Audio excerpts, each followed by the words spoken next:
नमस्कार, मैं अशोक कुमार पांडे और स्वागत है आपका टीसीएस से। जानते हैं आप लोग मैं अभी बाहर हूँ, तो अशोक जी ने एडजस्ट किया हमारे साथ समय देने के लिए। इस समय बहुत शुक्रिया अशोक जी। नहीं क्या चल रहा है देश के अंदर? बजट आ गया, बजट में पढ़ रहा था और आप जैसे इस समय हँस रहे हैं, मैं बजट पढ़ के वैसे हँस रहा था। 3 लाख रुपए पे टैक्स लगाएंगे। दिल्ली में जो बाइयाँ हैं, घर से 2000 2500 उनको मिलता है, 10 घरों में काम करती हैं, 25,000 हो जाता है। तो गवर्नमेंट चाहे अगर तो बाइयों को भी टैक्स नेट में ले सकती है। और 25,000 रुपए तो मतलब क्या होता है? जोमेटो करने वाला बंदा जो दिन भर मेहनत करता है, उससे भी गवर्नमेंट को टैक्स चाहिए। अगर नहीं चाहिए तो अंबानी अदानी से नहीं चाहिए उनको टैक्स, इन सारे लोगों से टैक्स चाहिए। और दूसरा ये कि जिसको आप लोग बार बार कहते हैं बैसाखी की सरकार, बैसाखी कहने से मैं थोड़ा बचता हूँ, वो डिसेबल लोगों के लिए बहुत जरूरी चीज होती है, लेकिन उसका पूरा असर कम से कम मुझे तो यहाँ से दिखाई दे रहा है कि उसका पूरा असर है बिहार और आंध्र प्रदेश को लुटा दिया। और आपके महाराष्ट्र को तो मतलब ऐसे किया कि उसके बारे में, महाराष्ट्र के बारे में किसी ने लिखा था कि जब वहां के मंत्री लोग हर महीने करोड़ों पहुंचा रहे हैं तो सरकार को लगा होगा कि इनको कुछ देने की क्या जरूरत है। तो बिल्कुल महाराष्ट्र सही। गायब हो गया। उत्तर प्रदेश में योगी जी हैं तो उत्तर प्रदेश को कुछ नहीं मिला, बिहार को बगल में इतना सारा कुछ मिला। क्या माहौल क्या है इस समय? सरकार बचाने के लिए किस लेवल तक जाएंगे? मोदी जी रोने से शुरू किया था उन्होंने कि मुझे 2.5 घंटे मेरा गला घोटा गया। उनके गले की मैं तारीफ करता हूँ कि 2.5 घंटे घोटे जाने के बाद भी वो इतनी अच्छी आवाज में बोल रहे थे। हमारी आपकी तो कोई 2.5 मिनट अगर घोट दे तो शायद। जी। नहीं, प्रॉब्लम प्रॉब्लम ये है कि चोर ही चोर चोर करके चिल्लाने लगता है। जिसने लोकतंत्र का गला घोटा होगा, वो कहता है कि मेरा गला घोटा घोटा जा रहा है।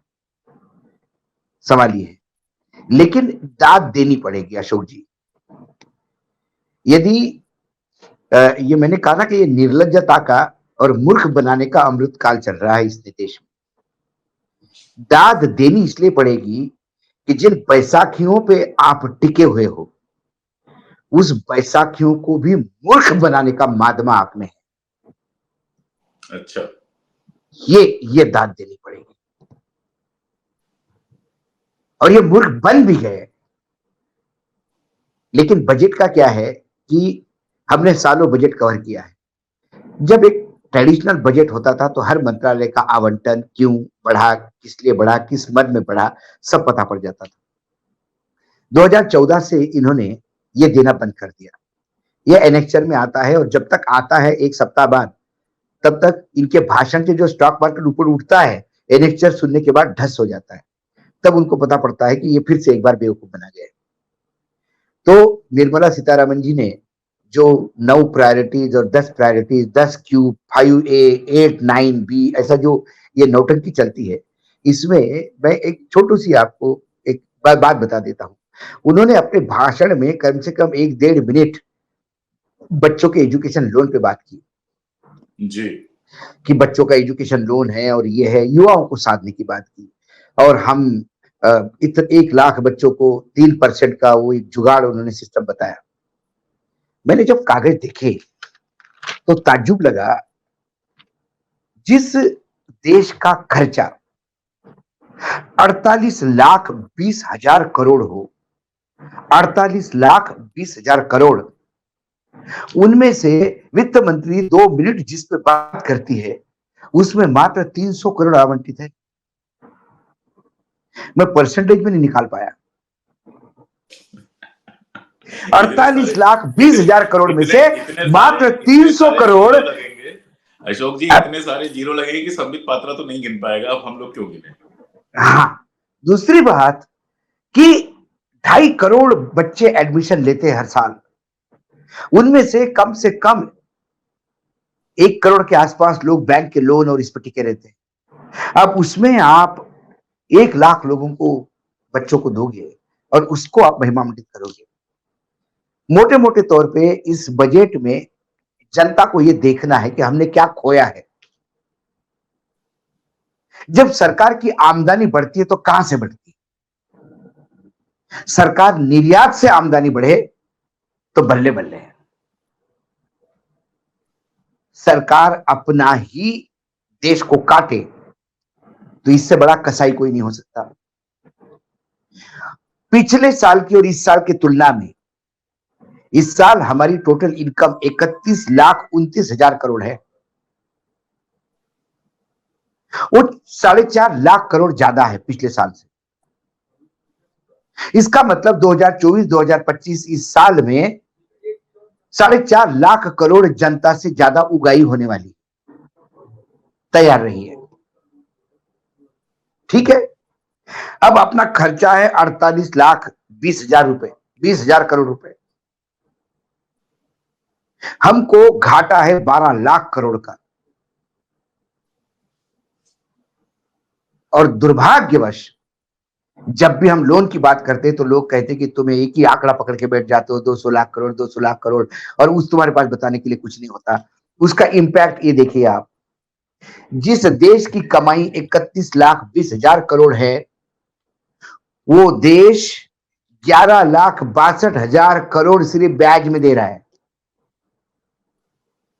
35%, 35% से ज्यादा आपका इनकम यदि आप कर्जदारों को दे रहे हैं वो ब्याज के तौर पे, तो वो घर कितना बड़ा कर्जों के नीचे डूबा हुआ है और वो क्या विकास करेगा भगवान जाने। और उसका जो डेफिसिट है मेरा 12 लाख, जो डेफिसिट है, जो घाटा है मेरा 12 लाख, वो घाटा होता ही नहीं यदि इन महामहिम ने 2014 से लेकर 24 तक 54 लाख से कर्जा 205 लाख करोड़ नहीं किया होता। और गिमिक्स कैसे है, लोगों को लगेगा कि भाई इतनी सारी बातें तो की है और ये कह रहे कि हमको लूट रहे हैं। देखिए सिंपल सी बात है, आपने capital gain, long term capital gain tax था हमारे देश में, उन्होंने कहा कि नहीं अभी हम तरस खाते हैं तुम पे, लॉन्ग टर्म कैपिटल गेन पे flat 12.5%। What a relief. Annexure में पढ़ा तो पता पड़ा कि इन्होंने तो गर्दनी काट ली। एक जो इन्फ्लेशन इंडेक्स था वो खा गए। अब वो क्या था, आज से 10 साल पहले किसी ने 1 करोड़ का फ्लैट लिया दिल्ली में, आज उसने बेचा 2.5 करोड़ का, तो 1.5 करोड़ प्रॉफिट हुआ उसका। लेकिन 10 साल पहले की महंगाई का इंडेक्स और आज के महंगाई का इंडेक्स से एक फॉर्मूले से आज उसकी कॉस्ट निकालती है तो वो पड़ती है 2 करोड़ रुपए। तो पुराने फॉर्मूले के अनुसार 1 करोड़ का फ्लैट उस इंडेक्स के फॉर्मूले के बाद 2 करोड़ का हो गया। आपने 2.5 करोड़ का बेचा तो आपने 50 लाख रुपए कमाए, वो आपका कैपिटल गेन है, इस पर टैक्स लगेगा। निर्मला सीतारमण जी कहा कि क्यों इतने कैलकुलेशन में पड़ते हो, उधर का महंगाई इधर का महंगाई छोड़ दो। आपने 1 करोड़ का खरीदा था, हाँ, कितने का बेचा, 2.5 करोड़ का, कितना कमाया, 1.5 करोड़, 1.5 करोड़ पे 12.5%। जो 50 लाख पे देने वाला आदमी अब 1.5 करोड़ पे देगा। पेट्रोल पे जब हम कहते हैं, जब भी पेट्रोल पे, तो मैंने तो ये झेला है, लोग पेट्रोल, एक मोटरसाइकिल वाला आया और मुझे ऐसा गाड़ी में झांक के बोलता है, बहुत मोदी जी को गाली देते हैं आप। मैंने बोला ये पेट्रोल देख रहे हो तुम, क्या हो गया? अरे बोले 500 रुपए लीटर पेट्रोल लूंगा मैं, लेकिन मोदी जी का साथ दूंगा। ये देश के जो फौजी है हमारे देश की सुरक्षा करते हैं उनके लिए पैसा जाता है सब। पता है आपको कुछ? कांग्रेस पैसा खा रही थी देश को, वो सैनिक कुछ बिना हथियार के लड़ रहे थे, पहली बार हथियार वथियार सब मिल गए। मैंने बोला हाँ मेरे से गलती होगी, आप जाइए। डिफेंस में इस आदमी ने इस बजट में कटौती की, ये तमाम अंधभक्तों के लिए दिखाने के लिए। पिछली बार 4,55,000 करोड़ था, इस बार 4,54,000 करोड़, 1,000 करोड़ की कटौती डिफेंस में की। एग्रीकल्चर में 7,000 करोड़ ज्यादा दिए, क्या तालियां लोगों ने बजाई। यह है किसान भूमि पत्र के लिए सरकार। आगे मैंने पढ़ा एनेक्चर में, तो भाई साहब इन्होंने फर्टिलाइजर सब्सिडी में 25,000 करोड़ कम किए। फर्टिलाइजर की सब्सिडी 25,000 करोड़ कम कर दिए, उसी में से 7,000 करोड़ इधर बता दिए, बाकी इनकी आंटी। मतलब उच्च शिक्षा में पैसा कम कर दिया, मनरेगा में पैसा कम कर दिया। वैसे ही स्मार्ट सिटी जोक हो गया इस देश में। पिछले बार 8,000 करोड़ था, इस बार 2400 करोड़ है मात्र। 2400 करोड़ में तो 2 गलियां भी स्मार्ट नहीं होती सर। ये आवंटन नहीं सरकार का। निवेश करो। आर्थिक सर्वे कहता है निवेश चाहिए। चाइना से निवेश करवाओ। आर्थिक सर्वे सजेस्ट करता है। चाइना का पैसा आने में क्या हर्ज है। अब इन लोगों को लंका की स्थिति समझ में नहीं आई, इनको पाकिस्तान समझ में नहीं आया। चाइना निवेश कैसा करता है, पहले अपना पैसा भेजता है, फिर दूसरा कदम रखता है, फिर तीसरा कदम रखता है। वो जो एक पुराणों में कहानी है ना, विष्णु के एक अवतार की, बटुक की, कि उसने पहला कदम पृथ्वी पे रखा, दूसरे कदम में आकाश व्याप्त किया, और तीसरा कदम पूछा कहां रखूं, तो राजा ने कहा मेरे सर पे। तो उसके सर पे पैर रख के उसको पाताल में ढकेल दिया। वामन होता है। यही चाइना करता है, और इनको चाइना का निवेश चाहिए। ये बजट हंसी मजाक का बजट था। लोग कहते हैं, मतलब मुझे समझ में नहीं आया, अखबार वालों ने भी कैसा लिख दिया कि अब आप 2 बैसाखियों पे से बिहार पे पहले आते हैं। आप उस क्षेत्र को अच्छी तरह से जानते हैं अशोक जी, मेरे से ज्यादा अच्छी तरह से। अब मुझे बताइए, पटना से कोई भी बिहार का जिला 300 किलोमीटर दूर से ज्यादा दूरी पे नहीं। बिल्कुल ठीक है। वहां इन्होंने एक्सप्रेसवे अनाउंस करके 21,000 करोड़ का पैकेज दिया है एक्सप्रेसवे पे।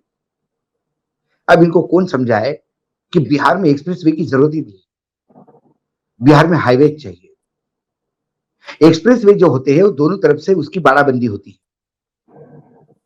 किसी भी एक्सप्रेसवे पे आप इंडस्ट्रियल एक्टिविटी या कमर्शियल एक्टिविटी नहीं देखते। आप यदि आगरा लखनऊ एक्सप्रेसवे पे जाएंगे तो रास्ते में जो भी गांव लगते हैं वो एक्सप्रेसवे से 40-40 किलोमीटर, 30-30 किलोमीटर दूर अंदर है। बिल्कुल। जब नितिन गडकरी कह रहे थे कि इतने घंटे में जयपुर पहुंचता है आदमी, तो मैंने उनको मिलकर कहा, मैंने ऐसा मत कहिएगा, क्योंकि आपका मुंबई दिल्ली जो एक्सप्रेसवे है वो जयपुर से 35-40 किलोमीटर दूर छोड़ता है आपको, जिसको आप जयपुर कहते हैं, और वो आगरा जयपुर रोड है। जब आपके हाईवे से लोग उतरते हैं तो आगरा जयपुर का जो ट्रैफिक है उसमें ये ट्रैफिक मर्ज होता है, तो वहां से जयपुर जाने में 2 घंटे लगते हैं। बिल्कुल, ये अपना एक्सपीरियंस है। ये मेरा एक्सपीरियंस है कि वो नए गडकरी जी के रास्ते पे जाऊं तो 5 घंटे लगते हैं जयपुर जाने में। पुराने रोड पे आज भी 4 घंटे पहुंच जाते हैं। गड्ढे हैं, लेकिन ये कौन समझाए इनको कि एक्सप्रेसवे नहीं चाहिए तो भी देते हैं। बस पैकेज देना था। एक पैकेज उन्होंने दिया कि गया में इंडस्ट्रियल कॉरिडोर खुलेगा, क्योंकि गया के मेंबर ऑफ पार्लियामेंट मांझी साहब है जो एमएसएमई के मंत्री है। वो कितना एमएसएमई को जानते हैं भगवान जाने। अब गया में कॉरिडोर यदि खुल भी गया इंडस्ट्रीज का, कौन सी इंडस्ट्री गया में जाएगी, क्योंकि गया वो कैप्रिकॉन वाले लाइन पे है, इतनी गर्मी है वहां पे, वहां सीमेंट इंडस्ट्री ही लग सकती है। और सीमेंट इंडस्ट्री की खासियत है वो रॉ मटेरियल जहां है वहां लगती है, नहीं तो कास्ट ऑफ प्रोडक्शन बढ़ जाएगा, बहुत ज्यादा बढ़ जाएगा, क्योंकि वैसा ही उनका ट्रांसपोर्टेशन फिनिश प्रोडक्ट भेजने में पड़ता है। तो सतना जो जगह है बनारस के पास मध्य प्रदेश में, वो सीमेंट कैपिटल ऑफ इंडिया है। बिल्कुल, हर कंपनी का प्लांट वहां लगा है, क्योंकि रॉ मटेरियल वहीं पे मिलता है सारा। अब ये कॉरिडोर 10 साल बाद भी जमीन एक्वायर होने के आगे कुछ बढ़ेगा नहीं।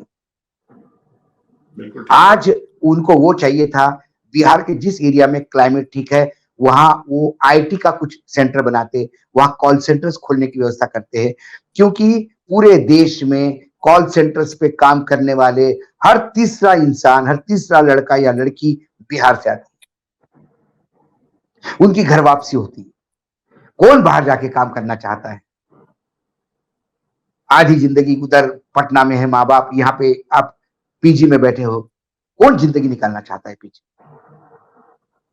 बिहार क्यों विशिष्ट राज्य का दर्जा चाहिए बोल रहा था, क्योंकि विशेष राज्य का दर्जा मिलने पर आपको जो केंद्रीय योजनाएं होती है, जिसमें 60% केंद्र देता है और 30-40% राज्य को देना होता है। विशेष दर्जा मिलने के बाद सेंट्रल का कंट्रीब्यूशन 90% हो जाता है और राज्यों का 10% हो जाता है। तो उससे जो 30% का कुशन मिलता है, उससे राज्य को उभरने में मजा आता है। आपने बोला टूरिज्म, मुझे याद है नरेंद्र मोदी जी टूरिज्म पे क्या बात करते थे पहले। 2014 का वो पीरियड देखिए कि टूरिज्म एक ऐसा सेक्टर है जो देश को आगे बढ़ा सकता है, ये बढ़ा सकता है। अब इनके लिए टूरिज्म मात्र मंदिरों के कॉरिडोर तक सीमित रह गया। Religion tourism is the only tourism left with Narendra Modi, या उनके आईक्यू के हिसाब से उनको उतना ही समझ में आता है। टूरिज्म में उन्होंने फिर बिहार को दिया कि आपके यहाँ वो गया में एक विष्णुपाथ बनेगा और 2-4 मंदिर बनाए उन्होंने। ये टूरिज्म सेक्टर में हमारी मंत्री बोली है भाषण।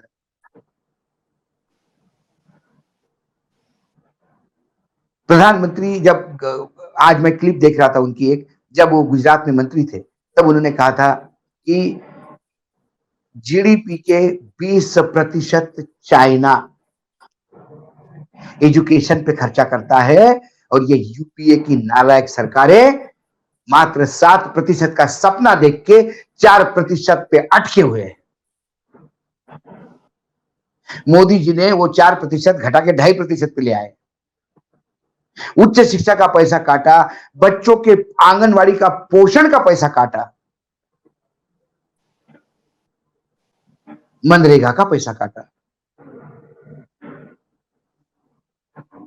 ये सब रिलीफ काट किसको के मिला दिया है? किसको?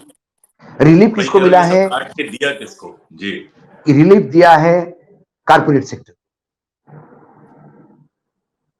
कारपोरेट सेक्टर यदि बाहर की विदेशी कंपनी अपने देश में निवेश करती है तो 40% की जगह वो 35% का, उसका 5% का उसको लीवरेज दिया है। जेल जो पैसा इस देश के कमा के लेके जाएंगे। इन्होंने क्या किया? मोबाइल सस्ते किए। किसके लिए? जियो के लिए। जितने मोबाइल सस्ते होंगे उतने मोबाइल बिकेंगे, जितने मोबाइल बिकेंगे उतना डाटा कंजम्पशन होगा और डेटा का रेट बढ़ता जाएगा। डेटा का रेट बढ़ता जाएगा। जब डेटा का रेट 1 रुपया बढ़ता है तो कंपनी 1000 करोड़ रुपए महीने की कमाती है। 180 का डाटा का एवरेज इनकम है अभी कंपनी की, वो 320 पे ले जाने की बात हो रही है। डबल, अबाउट डबल, लगभग डबल, ऑलमोस्ट डबल सर।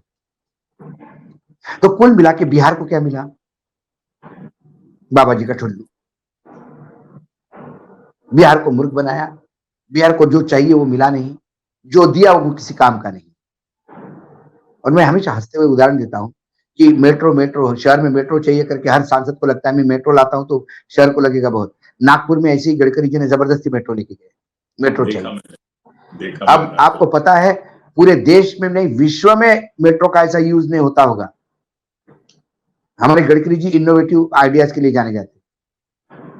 अब जो मेट्रो नागपुर का उपयोग है वो बर्थडे सेलिब्रेशन और किटी पार्टीज के लिए किराए पे दी जाती है। यस, देखा मैंने ये विश्व में कहीं नहीं होता होगा सर। अब बेचारा खाली बचा है, बापड़ा करेगा क्या? Why metro? Just for the sake of having metro? कौन तय करेगा इसकी इंपॉर्टेंस? जबकि अशोक जी मैं एक सेकंड रोक रहा हूं, जबकि असल जरूरत है अगर शहर में आपको पब्लिक ट्रांसपोर्ट करना है तो असल जरूरत है बसों की, और ऐसी बसें जो आराम से पब्लिक ट्रांसपोर्ट में, यहाँ पे लंदन में हूं, मैं कभी विदेश जाता हूं, विदेश की तारीफ नहीं करता हूं, लेकिन ये तो सच्चाई है कि ये पूरा शहर एक अनजान आदमी बस से घूम सकता है और बेहद सस्ते में घूम सकता है। ट्यूब लोग कम लेते हैं, बस ज्यादा लेते हैं, क्योंकि कनेक्टिविटी बहुत शानदार है, सेफ है और लगातार है, हर 5 मिनट पे आपको बस मिलती रहती है। ये हमारे देश का नग्न सत्य है। अब आते हैं आंध्र प्रदेश पे। आंध्र प्रदेश पे 15,000 करोड़ तो अमरावती के लिए दिए, वो तो देना ही था। जो वो इरिगेशन प्रोजेक्ट जो लाइफ लाइन है, उससे निर्मला जी कहती है कि हम जानते हैं कि आपकी लाइफ लाइन है, हम आपको वादा करते हैं कि जल्दी उसके लिए काम करेंगे। वादा, फिर एक जुमला। उसके बाद उन्होंने कहा कि आपके यहाँ बैकवर्ड जिले हैं जो आप उसके डेवलपमेंट के लिए करते हैं, तो केंद्र सरकार आपको एजेंसियों से पैसा दिलवाने में मदद करेगी। That is what the Andhra is getting.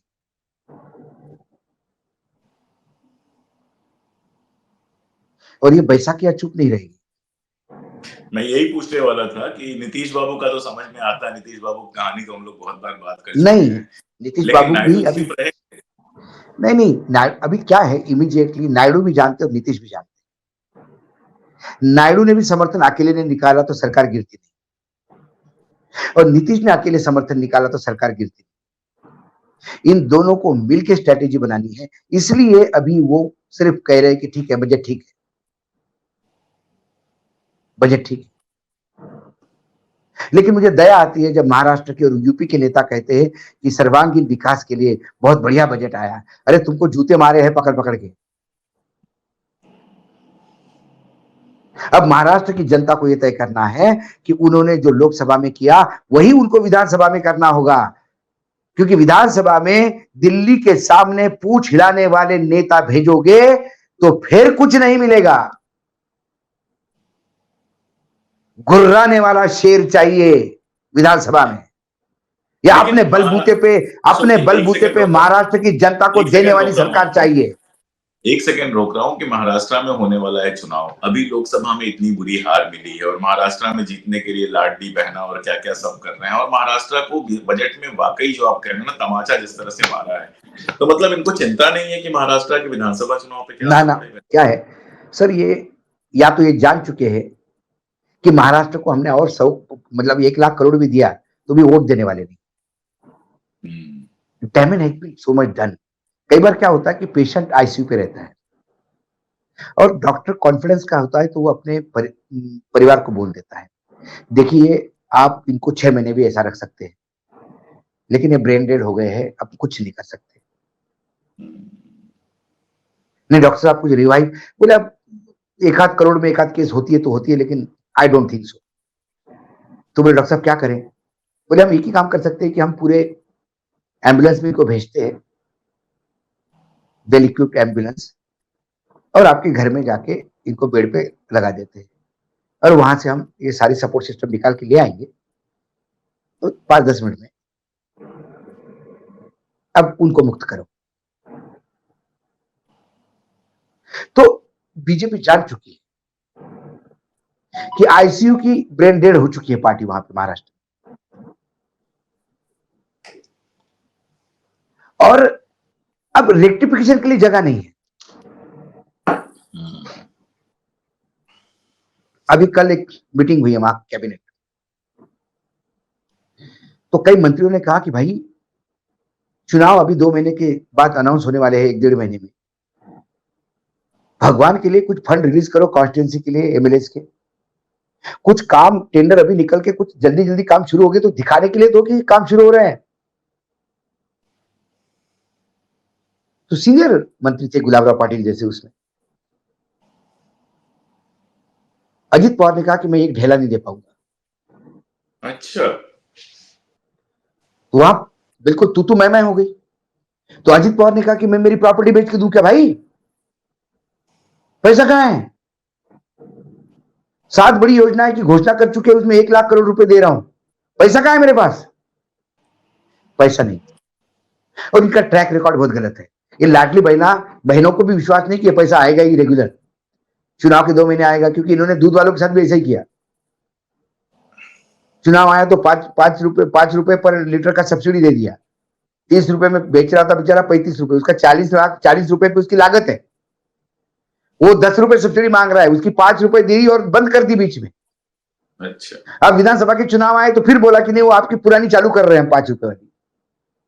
वो कह रहे साहब बीच वाले पैसे क्या, बीच 2-3 महीने नहीं दिए उसका क्या? अरे उसका छोड़ो, बाद में देखेंगे, अभी अगले महीने से चालू कर रहे हैं। ये ऐसा ही इनका लाडली बहन है। महाराष्ट्र में एवरेज में जनवरी 2024 से लेकर जून 30 तक रोज 6 किसानों ने आत्महत्या की है, रोज। ये एवरेज है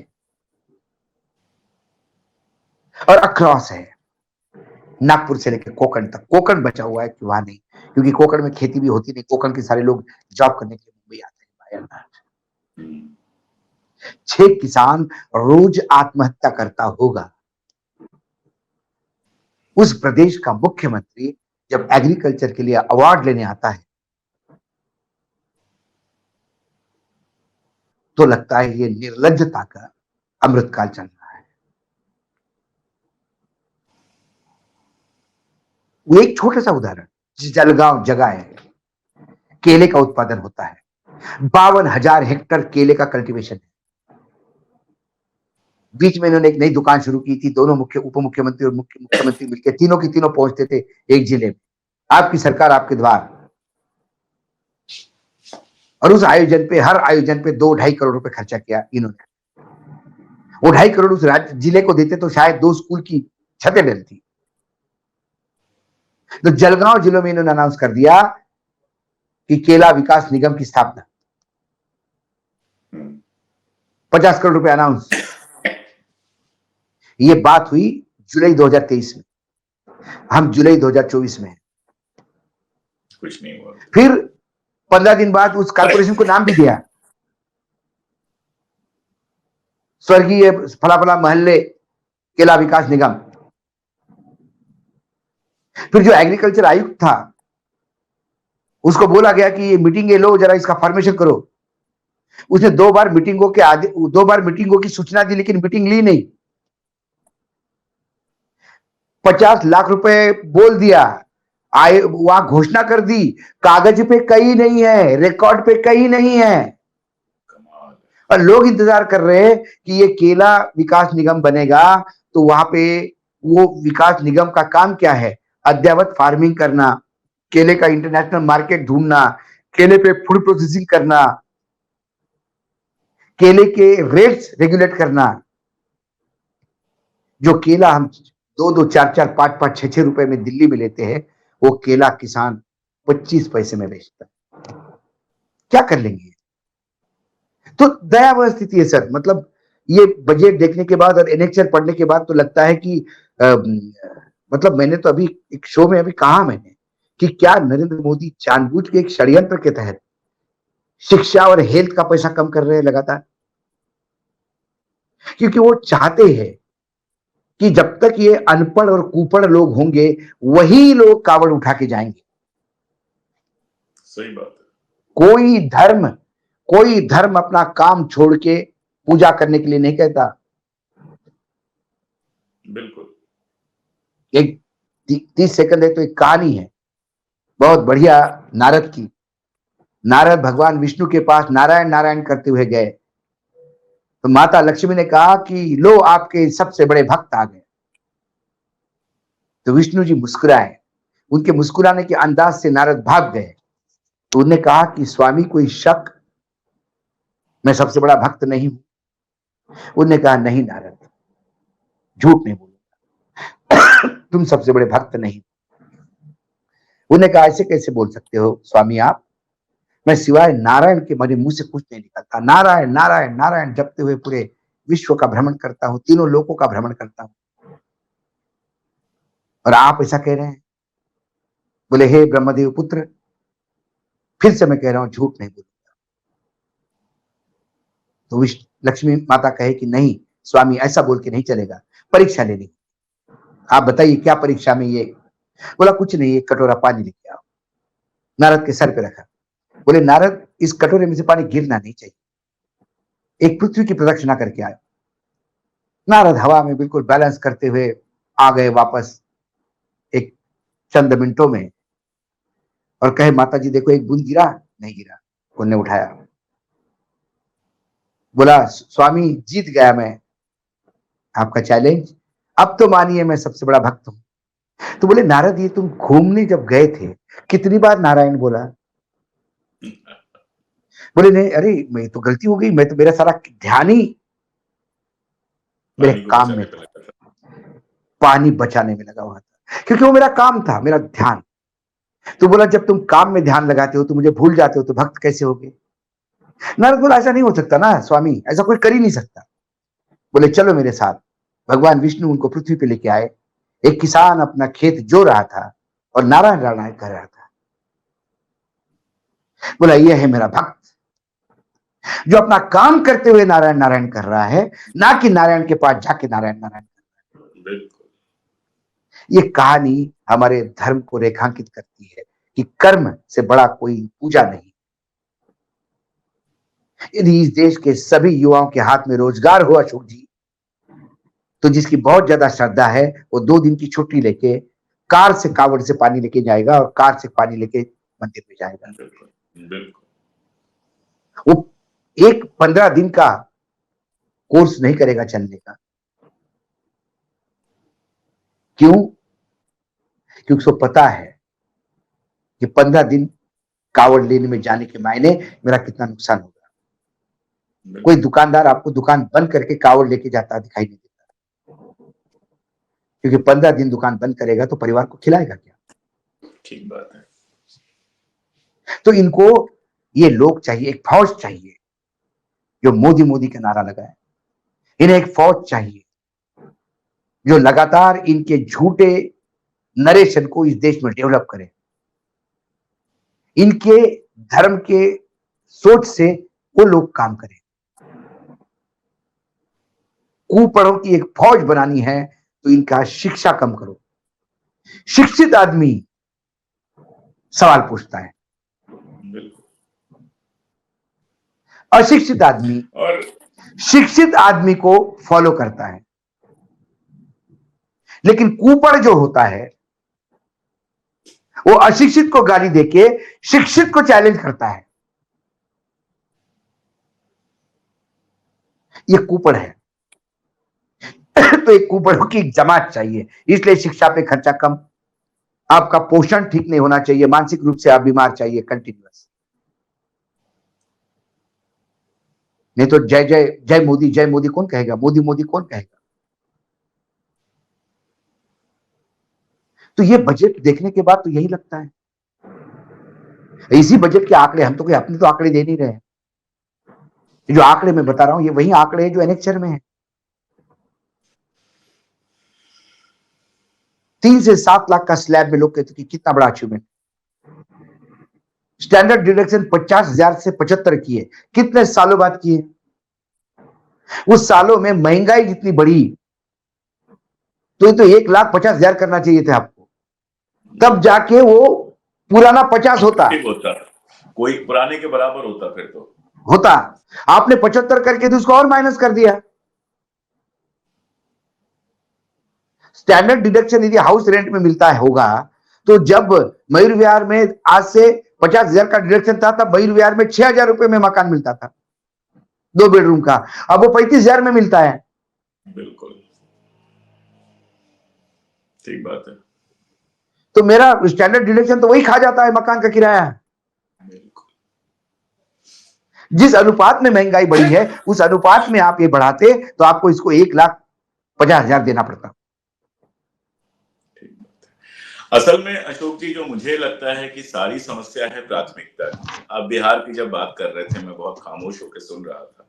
बिहार में आज भी प्राथमिकता एक्सप्रेस वे या 80 फीट की, 200 फीट की, 400 फीट की सड़क नहीं है। बिहार में प्राथमिकता है कि लोकल लेवल पे रोजगार पैदा किया जाए ताकि वहां के लोगों को दिल्ली आकर, चंडीगढ़ आकर, पंजाब आकर गालियां ना सुननी पड़े और छोटी मोटी नौकरियां ना करना पड़े। वहां की प्राथमिकता है साफ पानी, साफ हवा, खाना। लेकिन इन सारी चीजों को तो जैसे बजट से गायब ही कर दिया गया है। आप याद कीजिए 10 साल पहले जब बजट आता था तो इस तरह की स्कीम्स आती थी जिसमें बच्चों के पोषण की, जैसे आप जब बात करते थे आंगनवाड़ी की, आंगनवाड़ी भी किसी बजट में ही आया था और बहुत सोच समझ के लाया गया था कि गांव के बच्चों को, लड़कियां जो बड़ी हो रही हैं उनको आयरन की गोली मिल सके, बच्चों को पोषण मिल सके। शिक्षा का भी जहां तक मामला था प्राइमरी एजुकेशन पे खर्च किया जा रहा था, हायर एजुकेशन पे। अब आप देखिए, मैं ये दोहराना नहीं चाहता, ये कहना थोड़ा अजीब लगता है, लेकिन मैं लंदन में हूँ और यहाँ 50 बच्चों, चूंकि मेरी बच्ची हायर एजुकेशन में पढ़ रही है तो 50 बच्चों से मिला मैं। सभी बच्चों का यही दुख है कि यहाँ हायर एजुकेशन कितना अच्छा है और हमारे यहाँ हायर एजुकेशन को कितना बर्बाद कर रहे हैं। और आप तो जानते ही हैं कि यूरोप का एक बड़ा हिस्सा है जिसकी इकोनॉमी इंडियन स्टूडेंट्स के भरोसे फल फूल रही है। हमारे जैसे बाप अपना सब कुछ लगाकर भेजते हैं कि चलो बच्चे से अच्छे से पढ़ लें। हमारे यहाँ ये संभावनाएं अगर पैदा की गई, उच्च शिक्षा में पिछली बार 1,554 करोड़ थे, इस बार 1,545 करोड़ दिए, पैसे काटे हैं। जबकि महंगाई बढ़ती है, तो आप बताएं, जो अशोक जी कह रहे हैं मुझे 45 कह मुझे रहे हैं, बताओ, 70 घट 45 और कम हो जाएगा। एक साल में जो महंगाई का आलम हुआ, उससे तो आपको इसको 2000 करोड़ करना चाहिए था, और ये आप उसमें उसमें भी आपने कम कर जो दिया। लोग इकोनॉमिक्स नहीं समझते हैं, उनको मैं बहुत आसान भाषा में समझा दूं कि साल भर पहले अगर 500 रुपए में आपके घर की सारी सब्जी राशन आ जाता था, आज 1000 रुपए में आ रहा है, तो जाहिर तौर पे चीजें डबल होनी चाहिए। अगर वो 10% बढ़ा देते हैं, 10% घटा देते हैं, तो आप और ज्यादा परेशान होते हैं। तो अशोक जी ने ढेर सारे आंकड़े बताए। मैं आज जानबूझकर ऐसे रोल में था, मैं अर्थशास्त्र का विद्यार्थी रहा हूं, तो अलग तरह का दुख होता है पढ़ते हुए। लेकिन जानबूझ के मैं खामोश इसलिए था कि अशोक जी जिस तरीके से उन चीजों को जितने प्रेशर के साथ बता सकते हैं, कंसर्न के साथ बता सकते हैं, मैं जब अर्थशास्त्र वाले में जाता हूँ, थोड़ा एकेडमिक हो जाता हूँ, तो मुझे खुद मजा नहीं आता। आपको क्या मजा आता? सवाल असल में ये है, ना हमें बिहार से कोई दिक्कत है, ना आंध्र प्रदेश से कोई दिक्कत है। ठीक है, आप महाराष्ट्र के हैं, मैं यूपी का हूं, तो एक दर्द होता है कि हमारे स्टेट्स के साथ क्या हो रहा है। लेकिन बेसिक चीज ये है कि पैसे वहां सिर्फ खर्च किए जा रहे हैं जहां कारपोरेट्स कमाई कर सकें। सड़कें बनती हैं बिहार में, पहले भी सड़कें और पुल किस तरह से गिर रहे थे आपने देखा है, ये भी गिरेंगे, ये भी गिरेंगे। राम की नगरी अयोध्या में जो पुल सड़क बनी राम जी के नाम पे, भगवान राम के नाम पे, पहली बारिश में उसमें 19 गड्ढे हो गए।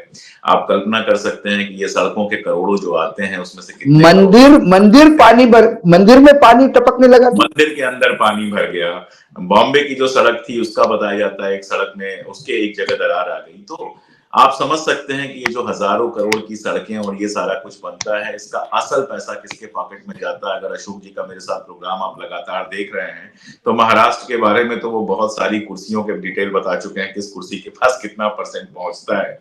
तो दरअसल ये बजट में जब इस तरह की योजनाएं आती हैं, तो वो उनके लिए आती हैं, दिखाने में बड़ी अच्छी लगती हैं, आपको कुछ नहीं मिलता है। ये सड़कें भी ऐसी हैं जिस पे चलने के पैसे देने पड़ते हैं। बॉम्बे वाली जिस सड़क की बात है, वो एक बार आने जाने में हमारे जैसे लोगों का मतलब बजट डिस्टर्ब हो जाएगा कि क्यों खर्च किया। हम कहेंगे यार हम फेरी से चले जाएंगे, जरा घूम के चले जाएंगे, लेकिन इतना पैसा नहीं खर्च करेंगे। तो बस बहुत सारे लोगों ने बहुत कुछ बताया होगा, सोचना आपको है कि कांवड़ के साथ आप इतना जो इमोशनल होते चले जा रहे हैं, कहीं कार तोड़ी जा रही है, कहीं कुछ तोड़ा जा रहा है। ये कौन से बच्चे हैं? इन बच्चों को इस समय कॉलेज यूनिवर्सिटी में होना चाहिए था, इन बच्चों को नौकरी में होना चाहिए था, या सड़क पर ये तोड़-फोड़ करनी चाहिए थी। और आप अपने बच्चों को कहाँ देखना चाहते हैं? वो तोड़-फोड़ वाली भीड़ में देखना चाहते हैं या ढंग के स्कूल कॉलेज में? ये तो आपको ही डिसाइड करना है। हमारा तो काम है बोलना, हम बोलते रहेंगे जब तक बोलने दिया जाता है। आज के लिए इतना ही। अशोक जी बहुत-बहुत शुक्रिया मेरे टाइम के हिसाब से एडजस्ट धन्यवाद, करके जुड़ने के लिए। बहुत शुक्रिया। धन्यवाद, बहुत धन्यवाद। शुक्रिया।